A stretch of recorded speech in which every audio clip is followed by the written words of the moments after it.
Hey Ringside crew, welcome to the internationally known Dudes at Ringside podcast. And now here's your host, Joe Panther III.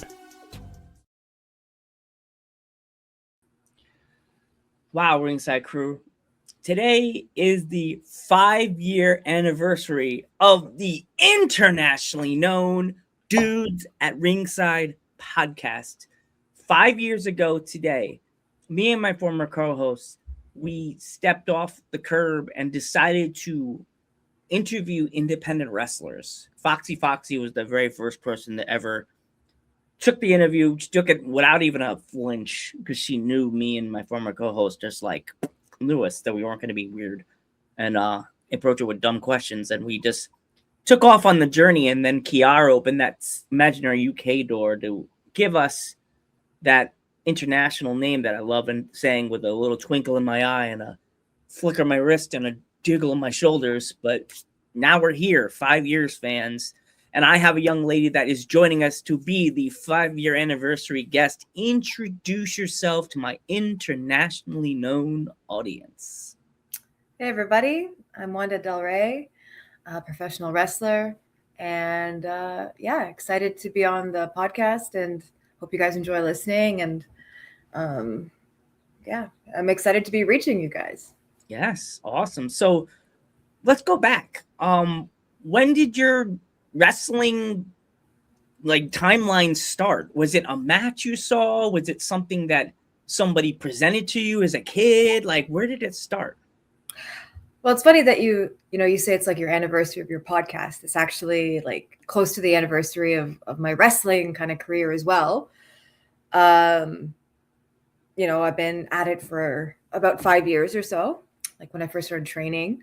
But I guess it all kind of started with my younger brother. I feel like that should be pretty common with some women's wrestlers, kind of like your brother watching wrestling and you're like, I want to watch something else. And they're like, no, we're watching this. I'm like, okay, what is this? Right. At least it was for me. So I got into it, as a kid that way, and I would watch it. And with him and I quickly developed my favorites, which were very different from his favorites. I'll tell you that. And then, just growing from there. Long time before I actually stepped into a wrestling ring to start training. But I feel like it seems so daunting to actually think that you could be the people that are on screen. But after a while, you kind of just have to decide whether you're going to go for the thing that you love or whether you're going to be left kind of wondering what if forever. And I just decided I'm going to go for it. And then here we are. Yeah, I agree with that completely.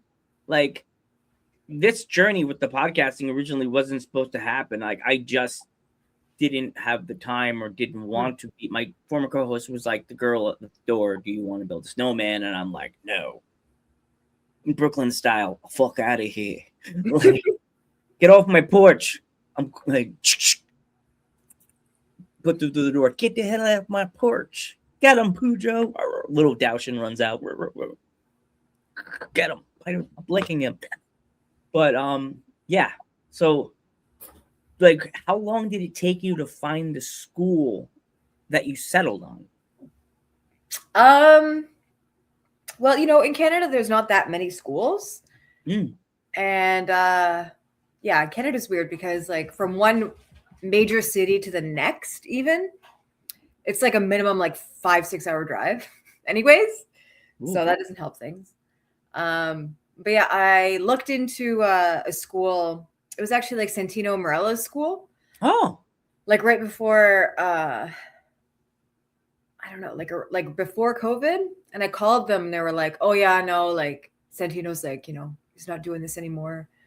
And I'm like, oh, okay, I guess I'll keep looking. And then I called the other school that came up on Google that was in the GTA. And then I just went there instead in Toronto. So that was it. But there's definitely several great schools in Canada, except that they're pretty far away. I'd have to travel to Vancouver, and I can't be booking flights, a few times a week like that. Yeah. Awesome. So do you remember the first time that when you stepped through the doors? Was it like a crazy, wild experience for you? Or is it something that you're just like, oh, that was just there? Well, the first time I stepped through the doors, it was like interesting because it wasn't like a training session. It was just like you meet with the trainer. Hmm. I don't know. I guess they just like ask you a few questions to like suss you out. Maybe Oh, there's like an interview process at an office? maybe, but like to be honest, I'm sure there's a few people that would just be filtered out just from that. I don't know. But yeah, we just talked and I asked like all the questions in the world. And it was funny because like I went in there and as soon as I walked into the facility, the ring was right there on the left. And all I could think about was the ring and looking at the ring and going in the ring. But I had to talk to the trainer, and just like, he was like, hey, how are you? Like, what are you thinking about? Okay, here's what the curriculum is like. Here's what we do. Da, da, da, da, da. And I was just trying to hold this conversation. But the whole time I was like, I just want to look at that ring. I want to touch that ring. I want to get in that ring. And then we had like a 30-minute conversation. At the very end of it, he's like, okay, goodbye. I'll see you next week for your first class. But I just said, listen, can I get in this ring before I leave? Can I just get in this ring before I go? Because that's all I've been thinking about for the past like half an hour. And he was like, okay. And then I got in that ring and I was like, oh, I feel so good. Yeah. And that's how that got started. So didn't even get in the ring the first time I went in. Yeah. Wow. So when you finally got in the ring, what was the toughest part of it? I mean, it was all really hard. It was all super, super duper hard. I think like I had like people struggle with different things, right? That's why like not everybody's a high flyer, not everybody's like a technical wrestler. We all have our strengths, right? Because like we're not strong at everything, right? So we pick the thing we're strong at. For me, it was like it took me a long time to like figure something out, like even just like a headlock takeover, took me like a long time to figure it out. But once I got it, there's no going back from there. It's like, it's just like in my head, it's wired in there. So it was like learning like the kind of stuff like that, but also cardio. Like it took me a long time to get my cardio in shape. I started running, like I started to just like leave my house and just run around. I never used to do that before. But it definitely helped. So where did this Wanda Delray persona come from? Well, like I'm like Eastern European, like that's like my background. Like Wanda is like a very like, family kind of Eastern European name. It's something that's always been there. And then you need like a last name, right? You can't just be, I guess you could just be Wanda. But I was like, no, I feel like fans would be going all Netflixy on you trying to find it or go on the internet and be like, like, give it a last name, people. Like, kids are crying with signs. I don't know your last name? Question mark. Like, I just thought it sounded good together, Sounds like a video game character, actually, to me. Right? Okay. And then or Marvel character. Isn't there is WandaVision? Isn't that like something from like Marvel? Exactly. And then people told me, they're like, that's a good one because of WandaVision. I had never seen it. I still haven't seen it. But I was like, okay, we'll get that brand recognition. Like, let's go. Like, perfect. Disney's going like this, tapping on your window. Can you sign this? This is a cease and desist. No. How did you get to Canada? We have our ways. We have the drones. Like the Mickey Mouse ears on the drone, lowering down at your window every day. No. No, I'm safe. I'm safe in Canada. It's a different country. The moose and the Mounties will save you. I saw a moose one time when I was in Arizona with my family going to the Grand Canyon. Moose in Arizona? They have those? Yeah. I didn't even know they have those there. Yeah, near the Grand Canyon. And I was just like, I was a New Yorker. Like, we flew there for a family trip. And I'm like, what are these moose? Are they on steroids? Like, they gotta have moose in Pennsylvania, I imagine. They do. I'm telling my dad to, like, my dad doesn't hunt. I'm like, we don't have a dog, so I'd be like, get the saddle, Mom. I'm going riding. Like, I'll find one. I'll be like, yay. Do you remember your first match? Yeah, no, definitely remember my first like few matches. I remember I was so nervous. like like I feel like I was having like a panic attack like while I was in Oh there. God. And then after like that like happened like the first couple of times, I was like, wait a second, like you worked so hard to get to this point. Like you got to enjoy where you're at, you know? So I just decided like from like the first couple of matches in, I was like, just have fun immediately. Like just stop worrying about all this. Like have fun. And then yeah, things were better after that. But I mean it's like normal to be nervous. Yeah. But I was like, I just really want to enjoy it because like people would tell me like, wow, you did so great in your first, few matches. Like it's great that you did so well, especially for, the fact that you're new. They said like, oh wow, like the crowd was so behind you. Like, did you hear them like chanting your name and stuff? Did you hear them chanting Wanda? And I was like, no, I actually didn't hear them because I was so nervous that I couldn't hear anything. Oh my God. You know? It's like, how when I'm a swimmer. So like me personally, you can't hear anybody cheering for you because you're underwater. Right. Like, you can't hear anybody. You're like, what? They were cheering for me? I was underwater. Technically dead for 5 seconds. Just kidding. That's what I always say. I was dead. Secretly underwater dead.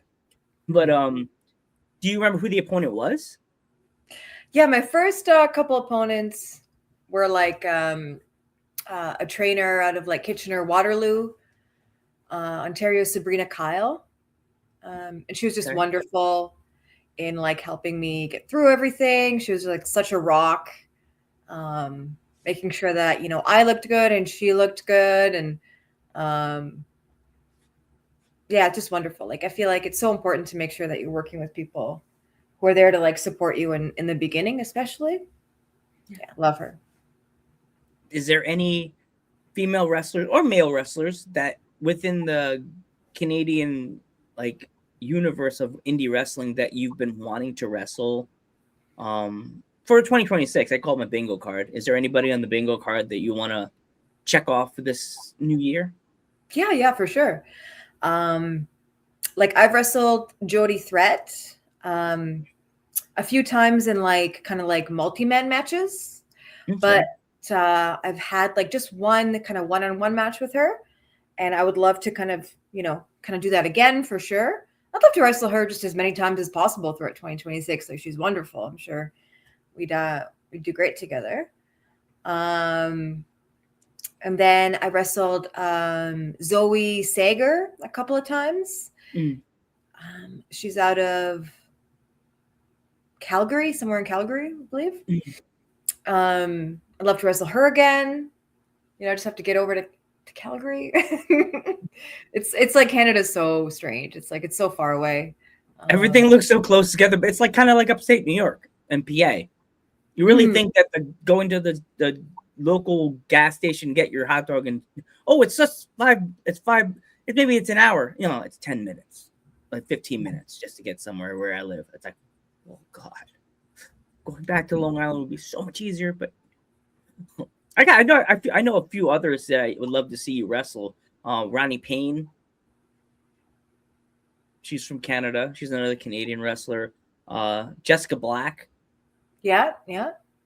Jessica Black. She's another. I'm going to be naming dudes at Ringside alum. Like Jessica Black. She's really cool. She's been on here multiple times. Such a good person. Such a sweet person. Not in the ring. Outside the ring. Yeah. In the ring, she's funny and she's cool. I like Ronnie. There's also an American wrestler I would love to see wrestle, Danny Moe. Danny Moe. Yeah, they sound familiar. Who's Danny Moe? Danny Moe's in America. She's a blonde. She got that big smile, like a big Cheshire Cat smile, always smiling, always put their tongue out like that. It's like, Danny, put your tongue back in your mouth. No, we don't do that. Like, this is not the 90s pictures. Do you know American wrestler Joseline Navarro? Sounds familiar. Not too sure. She's amazing. I love her. I wrestled her once on a show where I didn't even know who I was wrestling. I just showed up and they're like, "You're wrestling her?" And I'm like, "Okay, cool." And I just love to wrestle her. You like you don't know your opponent and then you just show up and they're like, "Oh," because normally you guys contact and talk to each other for like months before the show. Has there ever been like you have to talk to them like 10 minutes before your spot? Yeah, things happen, like you could be aware that you're wrestling somebody weeks in advance or whatever, and then turns out their car broke down, so you just show up to the venue and they go, okay, well, since they can't show up, you're going to wrestle this person instead, kind of thing. That happens for sure. And then there's like some promotions where like de facto, like you don't know who you're wrestling, but most aren't like that. But it's kind of fun too, just being like, hey, I'm just going to show up and, let's see what happens. Oh, I got another one. Mary Lee Rose. Mary Lee Rose. Right on. She sent me a t-shirt and sent me stickers. She's cool. And sent me this big, like those bands, those plastic bands people wear. She sent me one that's like this big. I have to find it. It's in my room. I have to take a picture of it. It's like this big. And it says her name, Mary Lee Rose, around it. It looks like a hospital band. I didn't even realize it till I wore it to work. And one of one of the people I serve, my client, one of the residents, saw it on my wrist and she was like, Joseph, come here. And I'm like, yes. What's everything want? You want more ice cream? Want something? No, what's on your wrist? Were you in the hospital? And I was like, oh no, this is a wrestler's gift. They gave it to me at a show or in the mail. She's like, they're all like, yeah, it looks like you're in the hospital. I don't think you should wear that. It looks like you got hospitalized. And I'm like, well, I do talk to my computer. So that could be like a bad sign for the future for Joe. I was talking to my computer. Yeah, take him away. Take him away. He's crazy. He's talking to his computer again.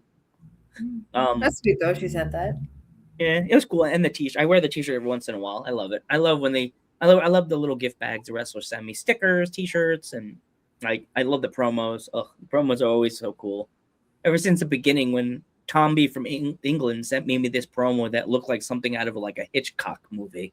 Like, fancy. Yeah, it's like an old videotape going into those old little TVs. And it wasn't a promo. It was like a movie. My dad saw it. He's like, is this a movie? Like, where is this scene? I'm like, this is a scene on YouTube on the website. And he's like, why does it look like it should be like in a theater? And I'm like, no. And then ever since, before the wrestlers are like, hi, my name's blah, blah, blah. And I'm just like, why they just don't give each other phones? And then I'm like advanced. The wrestlers have advanced their styles of promos. And I love that. That's one thing I love about you guys. When you guys send me promos on Instagram, I always feel that it's helping you guys promote yourselves and helping you guys work on your promo skills for like the shows or like a match for a show, for a promotion and stuff like that. That's the other reason why I love doing this podcast, and it helps less about, hey, kitty. Hey. Come here. What's your cat's name? That's Texas. Oh, Hey. Texas. He's trying to like jump up on that shelf up there, which is like probably not that stable because oh gosh, we're about to see a fluke injury. No, yeah, like no, I'm concerned. He better know how to take and roll. We're all gonna have to I'm gonna have to crop the whole video. I would never crop a clip at all of a cat, just us. Get us out of the shot, just the cat, just causing ruckus on the YouTube channel. Well, that's the thing. Like, he's a menace. That's why I named him Texas, because he's a menace. He's gonna have to be brought all the time. You're gonna have to bring your cat in the office and be like, you gotta stop doing this. You're costing me money. And Texas, the name. He's a Texas. Wow. He's like, Mom. So it's Texas. See, for the 5 years we've had animals come through.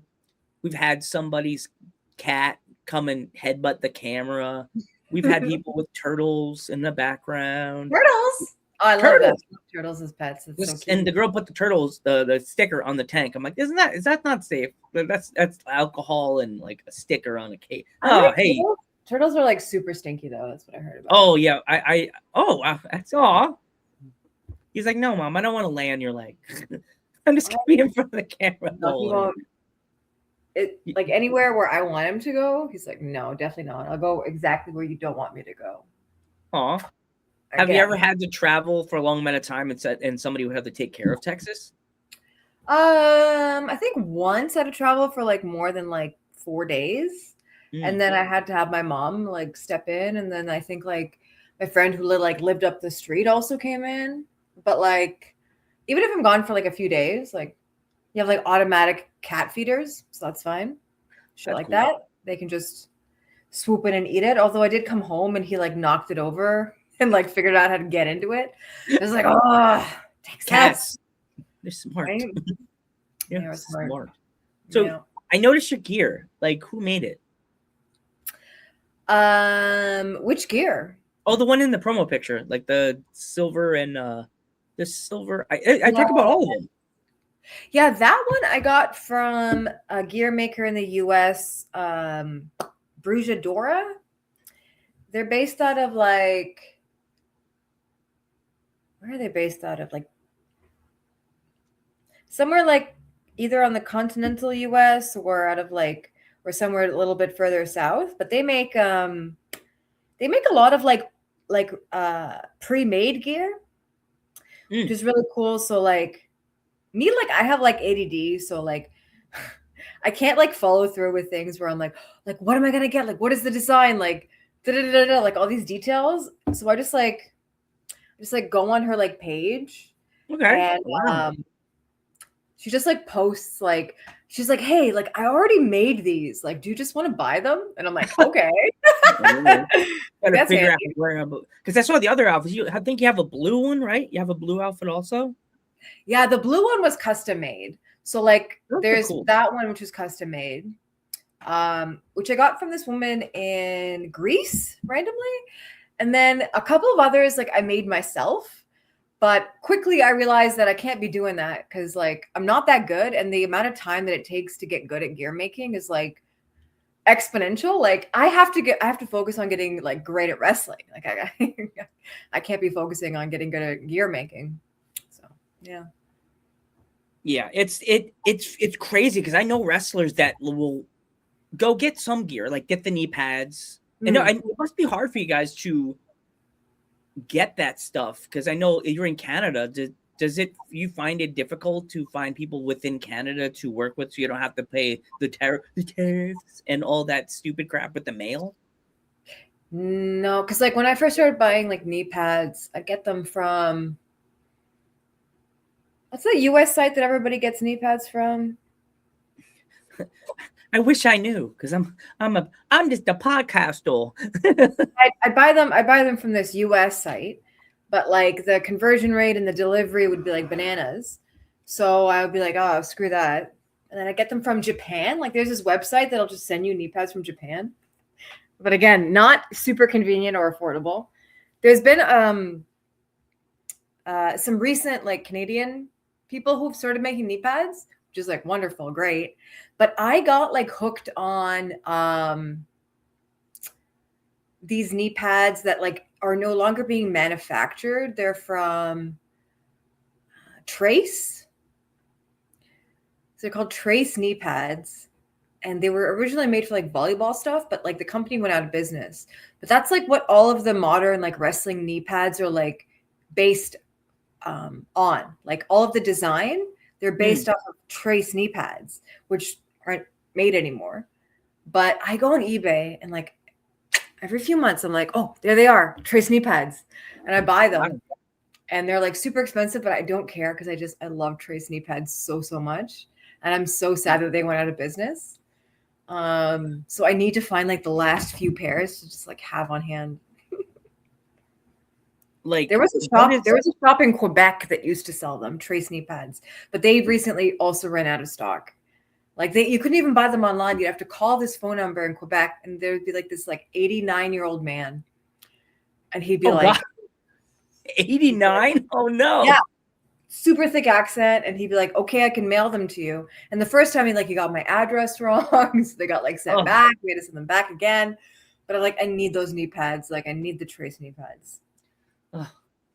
Oh my gosh. So when you are traveling, is there any in particular like locations you like to stop to eat, or do you try to make a bag so you don't have to really stop?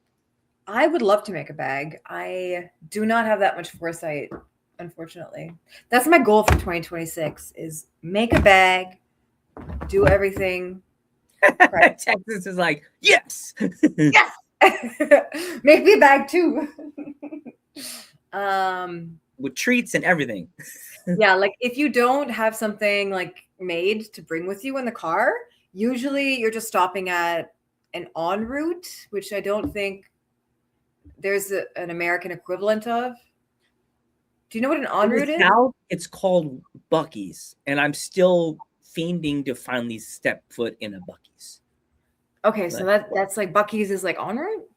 It's like the southern, I just smacked my phone, a southern part of the United States, but it is somewhere in the, because I got teased when I was going to Scranton, Pennsylvania with a friend, and it said 300 miles. And I'm like, if I could only go, don't tease me, bitch. Like, but in my area, there's Wawa and there's Sheetz. Wawa is banging. Like if you come to upstate New York to PA, the Wawa, you can get like, you order on the computer, like a little laptop that's in front.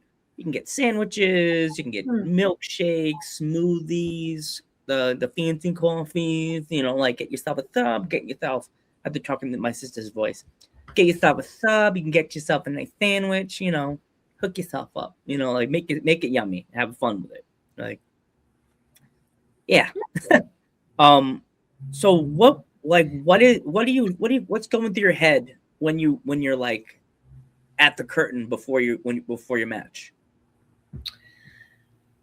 Just like I'm excited to get out there and do the thing, you know.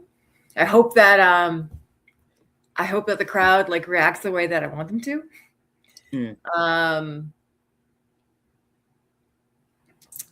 Yeah, just generally just like hoping that like I'll give the crowd like what they paid for, you know, like I want them to have a good time. I want them to, you know, enjoy what we're doing. I want them to kind of like buy into the story that we're telling, where we're going with things, like everything. Like I want them to like pop for the finish. I want them to pop for the opening bit of the match, everything, you know, just like, I just want them to have a good time. Awesome. If my fans would like to pick up anything of yours, Wanda, is there any merch? Does you have anything at shows yet? Yeah. I've got merch at shows and like, maybe not so helpful for the US audience, but yeah, I got t-shirts and stuff like that. Yeah, I just got t-shirts this year, which was exciting and like, yeah, it's cool to have your own t-shirt. Any look what they look like, the shirts? It's like currently like the current profile picture on my Instagram, that is just like the t-shirt design basically. Okay. Yeah. Awesome. If my fans want to follow you on social media, is there anywhere else besides Instagram they could find you? Like I have like a Twitter X account, but I don't really use it at all. Actually, like I think I've posted like 4 things on it. So mostly it's just like Instagram and TikTok. Like I love TikTok so much. Like the TikTok propaganda got me. I'm on there all the time. Well, yeah. I try to stay away from the bad stuff, but we have TikTok as well. We're on the Joe Panther Variety Show on the Ticky Tack, as I call it, the Tic Tac. Before we go, if there was any kids that wanted to get into the business, what kind of advice would you have for them? Advice? Yeah, what kind of, like, I always do this for 5 years, like what kind of, if it was any kids that are watching the podcast and they wanted to get in the business like you did, like, is there anything you would tell them? I mean, yeah, I guess. Like, I feel like if you want to get into the business, yeah, like I would say like research who your trainer is and you know, what their reputation is, who they've produced in terms of wrestlers. Super important that you do that.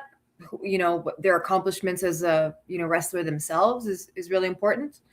I feel like a lot of people, when they get into wrestling, they're just so excited to start. They'll just start wherever, you know, they just go, hey, I've heard of this place, or this is the first thing that came up. I'm just going to go. I can't wait.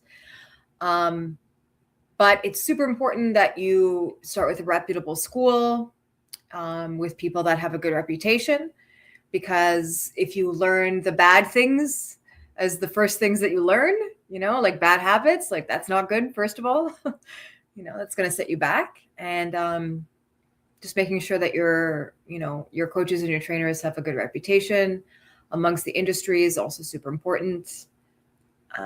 If you have to travel a little bit further out of your way to find those people, that's totally, I think, worth it, because those are like that's your foundation, right? That's your foundation wrestling. Those are the folks who are going to help you advance your career and teach you how to get farther in and provide those opportunities for you. So I would say just like look out for who you're making connections with right off the bat.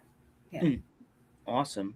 I want to thank you, Wanda. I want to thank you so much for helping me celebrate 5 years of Dudes at Ringside podcast. I want to wish you nothing but the best of luck on your journey within 2026 and beyond. Thank you. Just fans, don't forget to follow her on social medias. English hard. Follow her on, and don't forget to like, subscribe, and share this video to all of your friends that came from the Wanda crew. The Wanda crew. There you go. I got a nickname for your fans. The Wanda, the W's, the Wandas. Yeah, put up those W's when you're out there, you know. Put the big W's in the chat. Like, no, don't. They're always gonna be like W. Someone's gonna fall asleep on the W button the whole episode. Like, the chat's gonna be full of just W's. W. Great. Love Instead it. of Z's, would you rather see Z? I wouldn't want to see people writing just Z. I'm the one that checks the mod. Like on the channel, I'll just see like Z. Why are they commenting just Z? Oh, we said sleeping. No, I said W's, not the Z. It looks like that's a sideways W. Oh, English, not their major. But thank you so much, Wanda. I am Joe Panther III. Your turn. I'm Wanda Delray. And we will catch you in the next with 5 years. Wow.